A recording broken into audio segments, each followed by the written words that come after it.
So, good day everyone. This is a pre-recorded report since there is no assurance of the internet connections dahil sa bagyo po dito sa amin.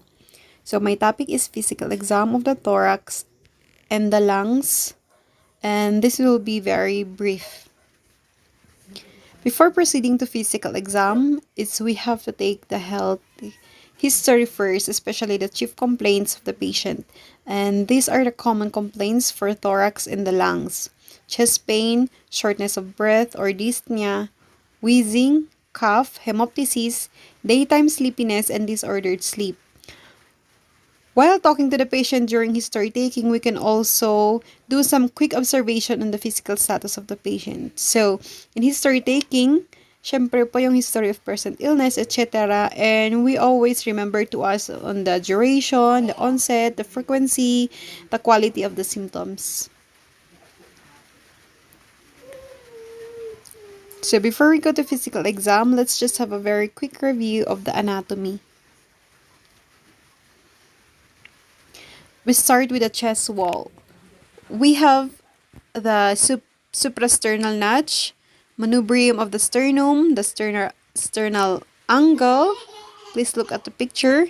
The body of the sternum, the xiphoid process, the ribs, and the interspaces. So, we have 12 ribs, and the first 7 ribs are attached to the sternum.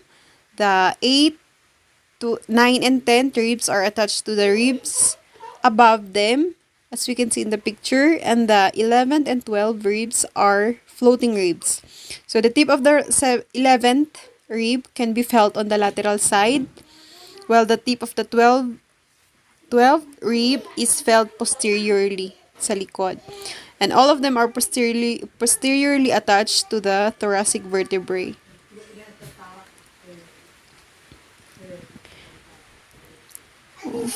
For some important landmarks, we have the sternal angle, or what we call the angle of Louis.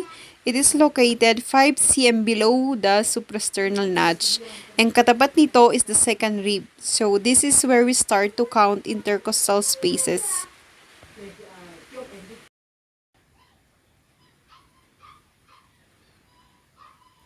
So other important landmarks, which are very important, are the second intercostal space for needle insertion for tension pneumothorax, for example, the fourth intercostal space for chest tube insertion, and the T4 for the lower margin of an endotracheal tube on a chest X-ray. Another important note is that vessels and nerves run along the inferior margin of each rib semicostal groove, so clinically correlating, needles and tubes should be placed chest superior to the rib margins. So, we describe chest findings in 2 dimensions. Along the vertical axis and around the circumference of the chest. For the vertical axis, we use the ribs and the intercostal spaces. To use this, we have to number the ribs and the interspaces. To do this, we will use the landmark mentioned earlier, which is the angle of Louis. We start counting with the adjacent second rib, and then we walk our 2 fingers down in an oblique line, as we can see in the picture, yung number. Naka-oblique siya. The red ones are the intercostal spaces, and the black ones are the ribs. Posteriorly, for the vertical axis, we start counting with the 12 ribs, following the line as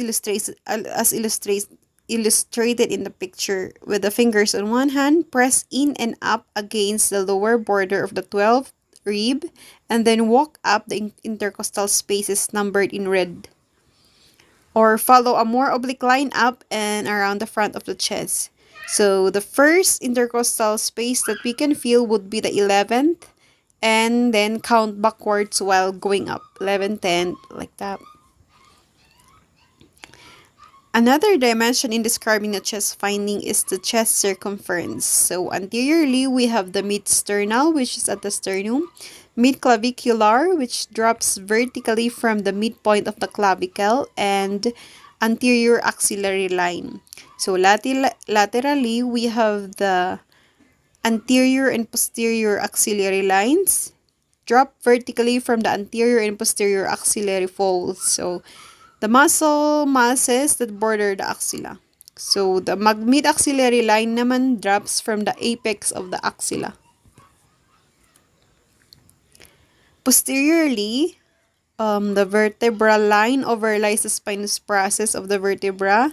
The scapular line, which drops from the inferior angle of the scapula. So that is how we locate our findings in the chest. Next, a very brief review of the lungs, its lobes and fissures. Picture the lungs and their fissures and lobes on the chest wall. So anteriorly, the apex of each lung rises approximately 2 to 4 cm. 2 to 4 cm above the inner third of the clavicle, so it is found supraclavicular. The lower border of the lung crosses the 6th rib at the midclavicular line and the 8th rib at the mid-axillary line. So posteriorly naman, sa my right side na picture, the lower border of the lung nasa may level ng T10 spinous process. And on inspiration, it descends in the chest cavity during contraction and descent of the diaphragm.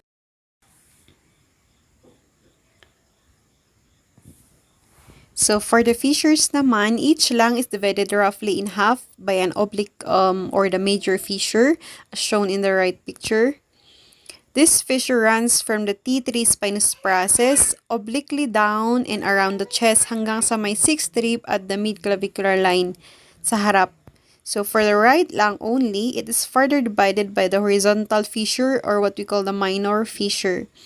Sa anterior, this fissure runs close to the 4th rib and meets the oblique fissure in the mid-axillary line near the 5th rib. So yung right lung, we have the upper, middle, and the lower lobes as shown in the left picture. While sa left lung, it has only 2 lobes, the upper and the lower lobe. Usually, physical exam findings correlate with the underlying lobes. So signs in the right upper lung field, for example, almost certainly originate in the right upper lobe. However, signs found laterally in the middle right lung field could come from any of the 3 different lobes.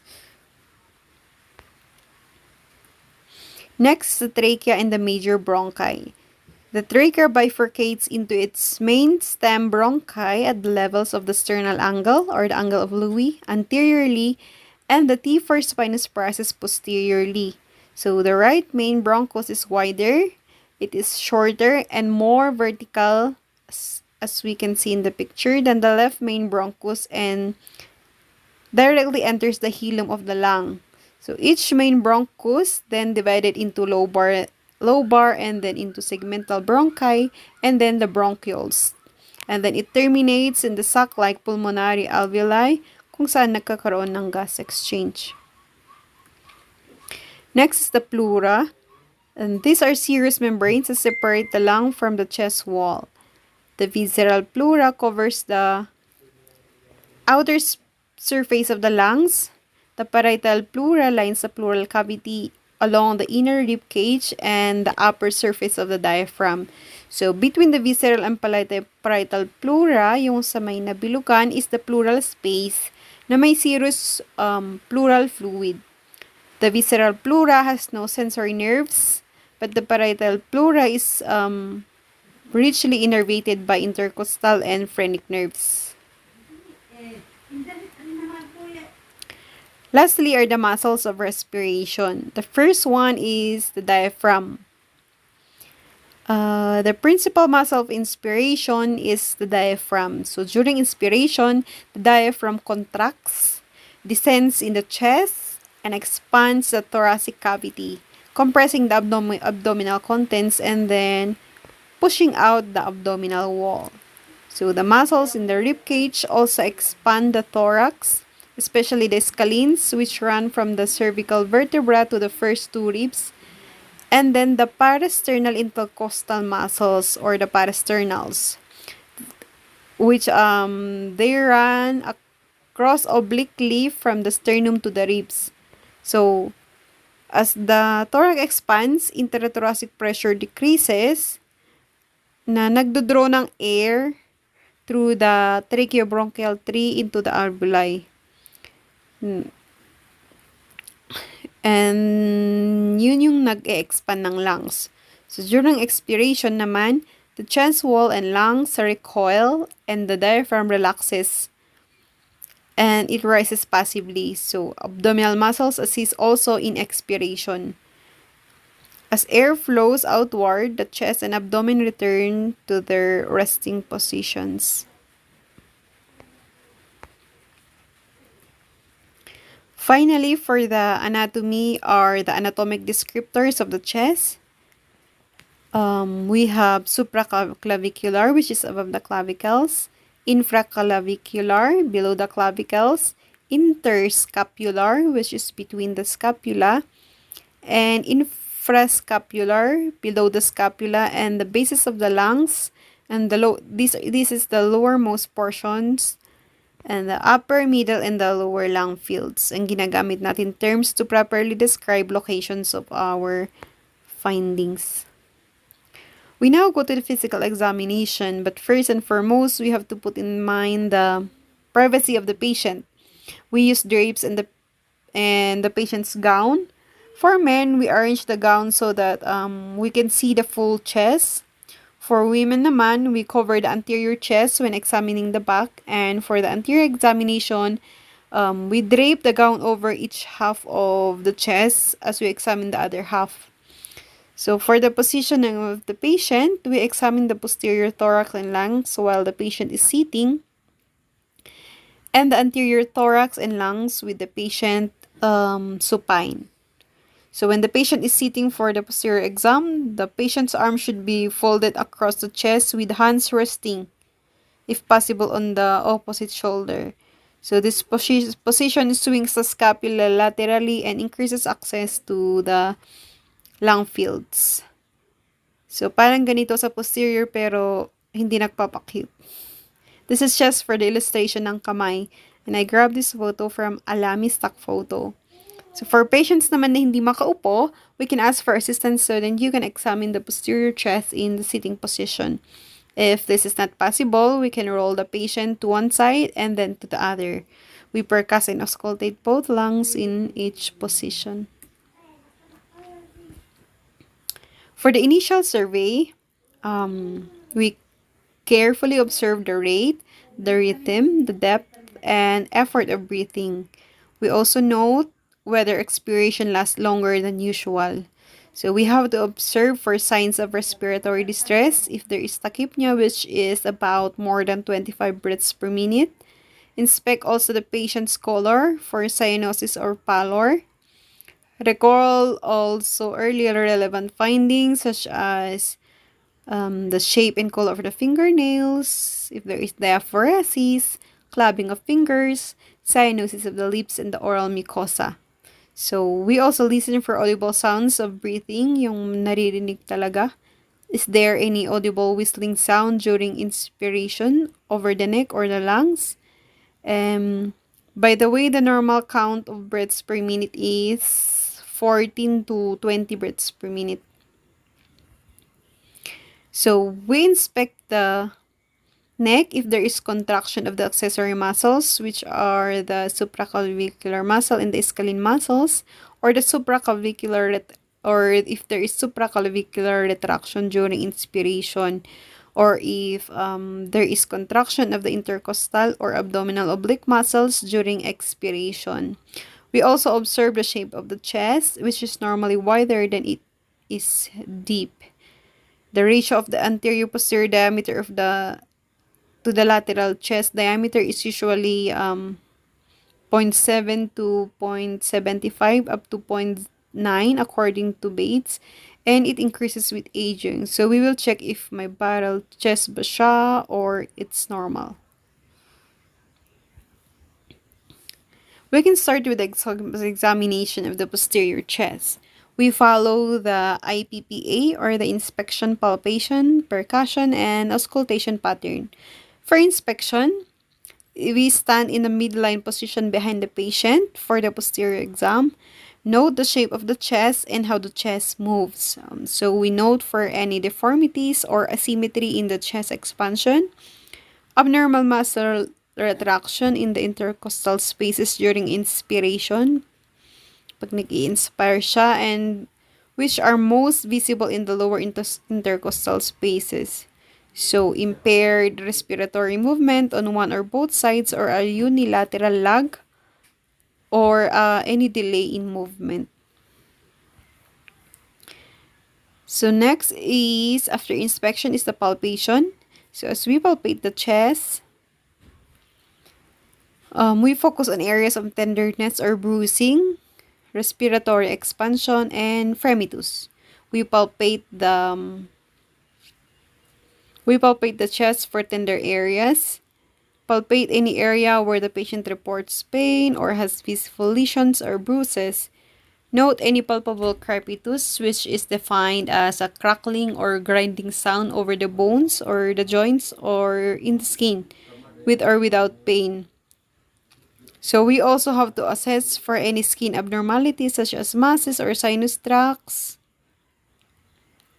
For chest expansion test naman, we do this by placing our thumbs at about the level of the 10th ribs, with fingers loosely grasping in parallel to the lateral ribs. So, as we position our hands, slide them medially, just enough to raise loose fold of skin between the thumbs over the spine. So, after positioning yung hands, we ask the patient to inhale deeply. And then we watch the distance between the thumbs as they move apart during inspiration.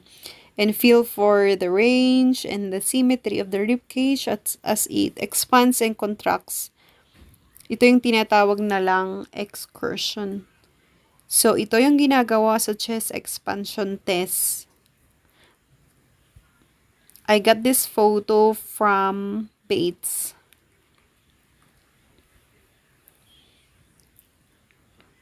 So, for palpation again, we palpate both lungs. First, symmetric tactile fremitus. Ano ba ang fremitus? Bates defined fremitus as the palpable vibrations that are transmitted through the bronchopulmonary tree to the chest wall as the patient is speaking, and normally symmetric siya. Fremitus is typically more prominent in the interscapular area sa may scapula level kesa in the lower lung fields. It is also easier to detect over the right lung than the left, and it disappears below the diaphragm. So, wala ka nang mabifeel na fremitus. So, looking at the picture, these are the areas for palpating fremitus. We use either the ball or the bony part of the palm at the base of the fingers, or the ulnar surface of the hand to optimize the vibratory sensitivity of the bones in the hand. You can see that in the next slide. So, as we ask the patient to repeat the words 99 or 111. Again, 99 or 111. We do each side simultaneously, and then we compare areas of the lungs in the pattern shown in the photo.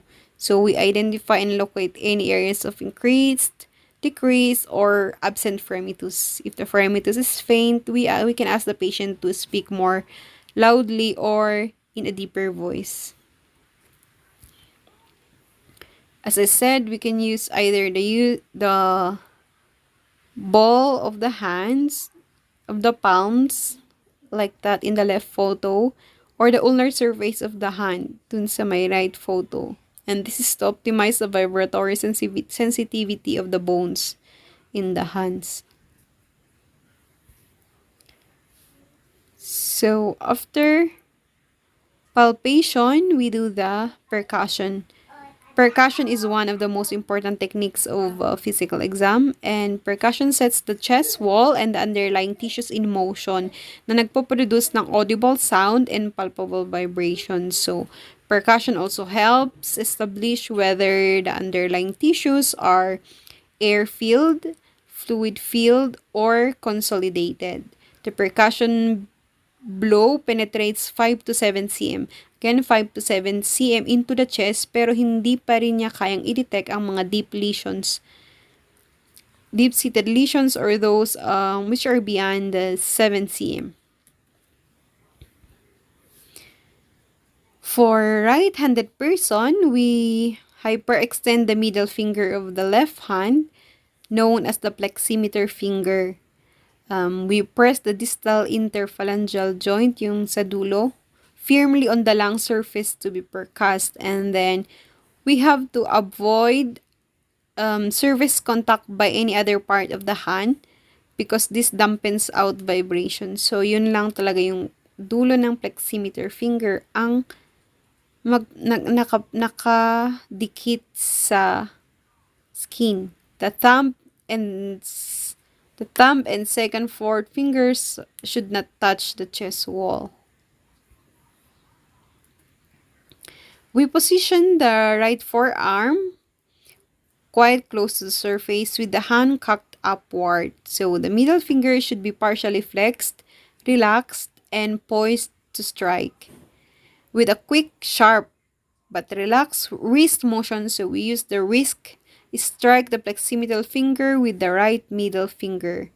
And this is called the flexor finger. So strike using the tip of the flexor finger, not the finger pad. So the striking finger should be almost at right angles to the pleximeter. A short fingernail is recommended also to avoid injuring your knuckles. Use the same force for each percussion strike and the same pleximetal pressure to avoid changes in percussion note due to your technique rather than underlying findings. So the movement of the flexor is at the wrist. Again, it's at the wrist. It is directed, brisk, yet relaxed, and slightly bouncy. So while the patient keeps both arms crossed in front of the chest, percuss the thorax in symmetric locations on each side from the apex to the base. So we identify and locate the area and quality of any abnormal percussion notes. So, ito yung mga areas to percuss using the ladder pattern. So, one, and then we compare.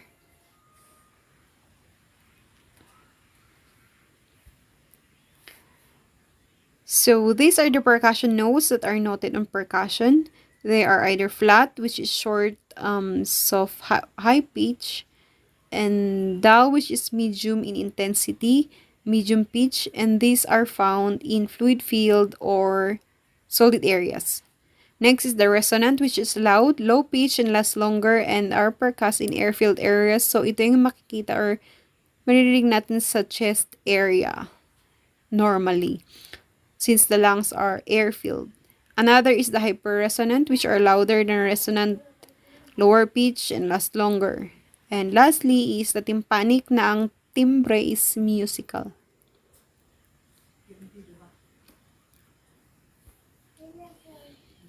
Lastly is the auscultation, which is the most important exam technique for assessing airflow through the tracheobronchial tree. So auscultation involves listening to the sounds generated by breathing, listening for any adventitious or added sounds, and if abnormalities are suspected, we also listen to the sounds of the patient's spoken or whispered voice as they are transmitted through the chest wall.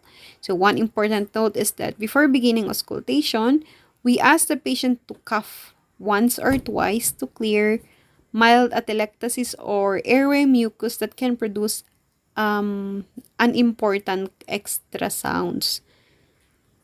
So again, we ask the patient to cough once or twice. So after that, we listen to the breath sounds with the diaphragm. Again, diaphragm of the stethoscope after instructing the patient to breathe deeply through an open mouth. So always place the stethoscope directly on the skin.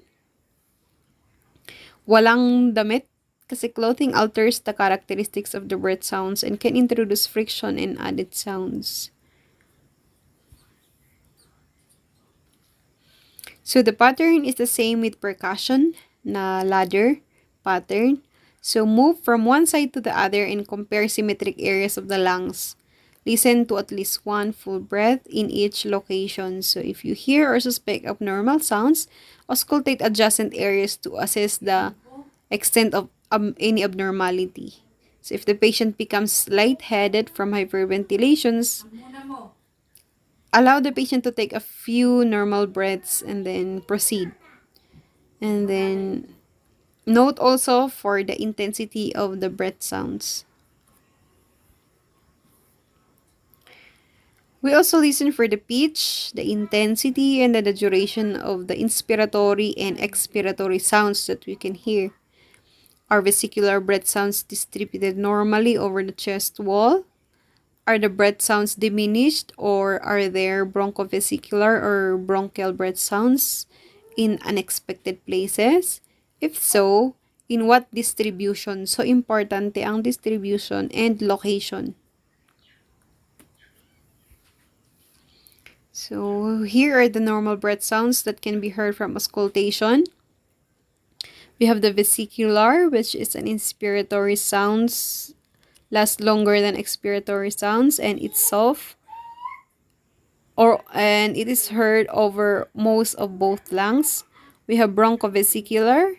Inspiratory and expiratory sounds are almost equal and often heard in the first and second interspaces anteriorly and between the scapula. Bronchial or heard over the manubrium, and then the tracheal, which is over the trachea in the neck.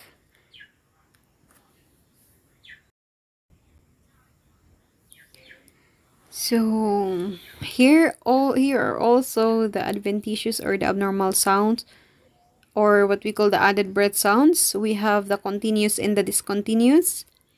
So for the discontinuous, we have the crackles, or what sometimes called the rails, which are intermittent, non-musical, and brief. So like sabi sa Bates, they are like dots in time. So for crackles, we have fine crackles, soft and high pitch, and we have the coarse crackles, which are somewhat louder and lower in pitch. So for the continuous adventitious sounds, we have the wheezes and rhonchi.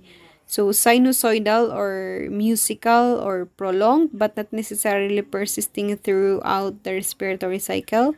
They are like dashes in time. So for wheezes, they are relatively high pitch with hissing or shrill quality. So for rhonchi, they are relatively low pitch with snoring quality. Parang naghihilik. We always also have to remember to describe the sounds that we heard as of the timing, the duration, and the location. So beware also of the silent chest in which air movement is minimal. Note also of any pleural rubs, which are coarse, grating, biphasic sounds heard primarily during expiration. If we hear abnormally located bronchovesicular or bronchial breath sounds, we should also assess transmitted voice sounds. With the diaphragm of the stethoscope, again the diaphragm, listen in symmetric areas over the chest wall for abnormal vocal resonances suspicious for pneumonia or what do you call this? Pleural effusion. So ito yung nag-auscultate tayo habang nagsasalita si patient. One sound that we can hear is the egophony. To assess egophony, we will ask the patient to say "e," and normally a muffled long "e" sounds should be heard. Pero if "e" sounds like "a" and has a nasal bleating quality, egophony is present. For bronchophony naman, we ask the patient to say 99. And normally, the sounds transmitted through the chest wall are muffled or very indistinct. Louder voice sounds are called bronchophony. For whispered pectoriloquy, you ask the patient to whisper 99 or 123. Again, we ask the patient to whisper. And the whispered voice is normally heard faintly and indistinctly, pero kung louder siya at clear whisper sound ang naririnig, ito yung tinatawag na whispered pectoriloquy. So now we move on to the examination of the anterior chest. As mentioned earlier, it is best done when the patient is supine. And again, we have to make sure that privacy is protected. For women, with this supine position makes the breast slightly displaced laterally, which would help examiner to have a better access to the thorax. If the patient is having difficulty breathing, we can raise the head of the examining table or the bed to increase respiratory excursion, or we can ease breathing. For inspection of the anterior chest, we observe the shape of the patient's chest and movement of the chest wall, and note for deformities or asymmetry of the thorax, abnormal retraction of the lower intercostal spaces during inspiration, or supraclavicular retractions. Or we can inspect also for any impairment in respiratory movement. So these are the deformities of the thorax that can be seen during inspection. So the first one is the normal adult thorax, which is wider than it is malapad siya, hindi siya pabilog. Mas maliit ang AP diameter kaysa lateral diameter. So the second one is the funnel chest, or what we call the pectus excavatum. So there is a depression in the lower portion of the sternum, compression of the heart and great vessels that may cause also murmurs. So the third one is the barrel chest. There is an increased AP diameter. So this shape is normal during infancy, and it is often accompanies aging and chronic obstructive pulmonary disease. And the last picture shown is the pigeon chest, or what we call the pectus carinatum. The sternum is displaced anteriorly. Parang natulak paharap ang sternum and increasing the AP diameter. So, para siyang may bukol. So, costal cartilages adjacent to the protruding sternum are depressed. For palpation, same din sa posterior. Palpate the anterior chest wall to identify tender areas, assess bruising, sinus tracts, or other skin changes, and then again, fremitus and the chest expansion. For chest expansion, we place thumbs along each costal margin sa may bas. So, sa may costal margin. So, as you position your hands, we slide them medially a bit to raise loose skin folds between the thumbs. We ask the patient to inhale deeply and then observe how far the thumbs diverge as the thorax expands, and feel for the extent and symmetry of respiratory movement kung pantay ba siya. So, ito yun.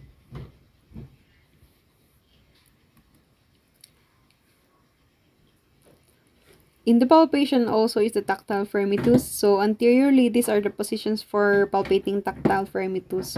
So, same process. Sabay yung ball or yung ulnar side ng dalawang kamay, each symmetric side, and then compare. When examining a woman, we gently displace the breast as necessary. And fremitus is usually decreased or absent over the precordium. So for percussion of the anterior thorax, same with the posterior. And again, we use the pleximetal finger and the flexor finger.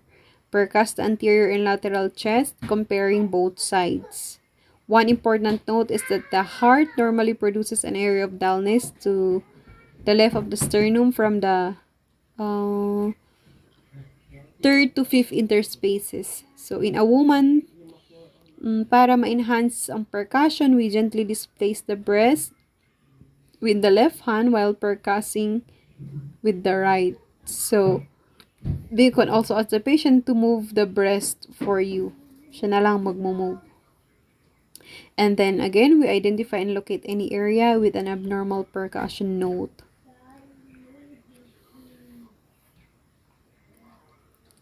We also can percuss for liver dullness and gastric timpani. So with the pleximetal finger above and parallel to the expected upper border of the liver dullness, percuss in progressive steps downward, so pababa sa may right mid-clavicular line. Again, sa may mid-clavicular line, we identify the upper border of liver dullness, and then pwede natin siyang lagyan ng mark. And then later, during abdominal exam, it will be used to estimate size of the liver. Sa left naman, as we percuss down the chest, mid-clavicular din, the resonance of normal lung usually changes to tympani of the gastric air bubble. Kasi ang maabutan na doon is the stomach. Okay. For auscultation, same with the posterior, mga hinahanap natin na breath sounds. So, the same with percussion ang method ng pag-auscultate, which is ladder pattern, and then compare each side lagi. And do it as the patient breathes with mouth open and somewhat more deeply than normal. We listen to the breath sounds, noting their intensity, and identifying any variations from normal vesicular breathing. Breath sounds are usually louder in the upper anterior lung fields. And bronchovesicular breath sounds may be heard over the large airways sa may trachea at bronchi, especially on the right. Identify any adventitious sounds and time them in the respiratory cycle. Are they inspiratory or expiratory? And locate them on the chest wall. We also have to know if they clear with deep breathing. And if indicated, we also listen for transmitted voice sounds. And finally, we record the findings. And these are the examples of how we can record our findings according to Bates. One is thorax is symmetric with good expansion, lungs resonant, breath sounds vesicular, no crackles, wheezes, or rhonchi, diaphragm descent 4 cm bilaterally. Or we can say thorax symmetric with moderate kyphosis and increased AP diameter, decreased expansion, lungs are hyperresonant, breath sounds distant with delayed expiratory phase and scattered expiratory wheezes, fremitus decreased, no bronchophony, egophony, or whispered pectoriloquy, diaphragm descends 2 cm bilaterally. So, yun na po. And my reference is a 12th edition of the Bates Guide to PE, and some photos are grabbed from the internet. Thank you very much for your kind attention and have a good day.